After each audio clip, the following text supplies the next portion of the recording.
Thursday, June the 23rd. Here we are again.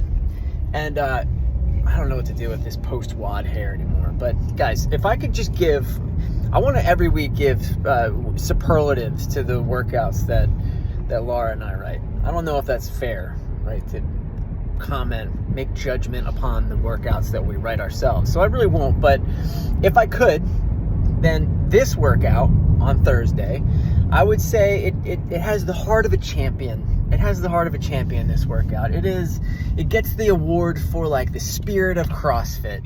You know what I mean? It's just a regular old triplet. It's nothing over complicated. We're doing air squats of all things, 30 of them per round. We're doing rowing, right? I mean, we always row. There's always a week. There's never a week that goes by where we don't row once or twice, right? That usually happens. And then we're going to do some snatching because we haven't done that in a little while. A little precursor to maybe next cycle, huh? But more than that, it's the format. Welcome back to Thursday workouts for those of you who have taken a hiatus during our max running or long distance running period leading up to the 5K.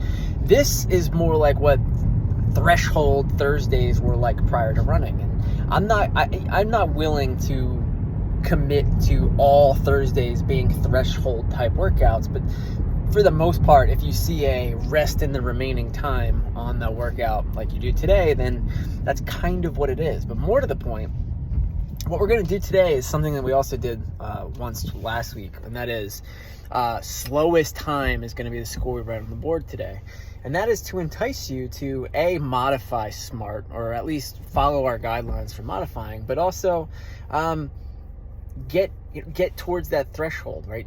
Sprint through this workout to the best of your abilities. These movements are basically written for sprinting, and so that's kind of what we expect, right? I would in addition to that, if we're going back to threshold Thursdays, have to dust off the old threshold dictionary. But one of the things we really want, a key word that I'll continue to use on these days, is consistency across rounds. Now, you're gonna have some differences. There will be variance there, and that's hard to stop.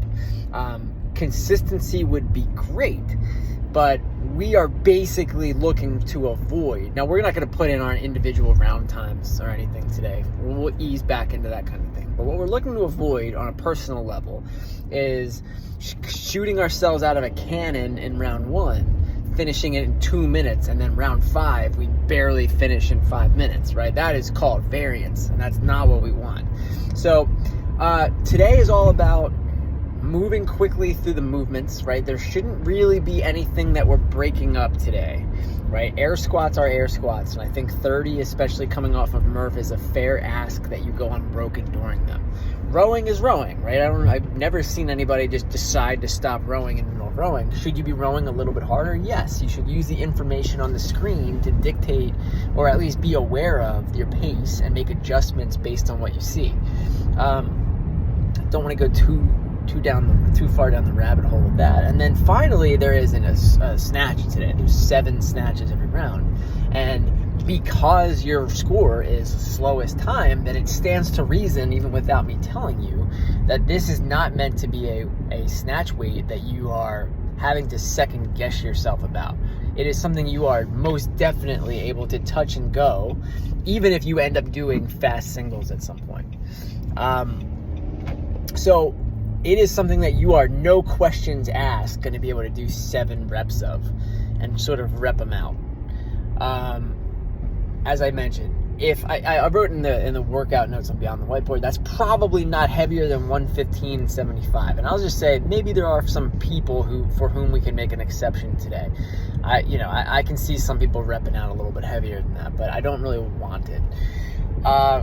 So if you do that, if you are at the higher end of that range and you feel like singles are better way to go, even like I was even told by somebody a couple days ago, I feel quicker when I do singles. Well, then by all means, go for it. I'm not here to stifle you. As long as you feel like you're getting the stimulus and moving faster, I really just don't want to see somebody pick up a weight, go, oh, that was heavy, and then like have to walk around for a second. Like, you are right back down if you decide to do fast singles. And then probably a more important lesson about this one, especially me having done it, this one, transition times are key, especially in trying to influence that variance across rounds.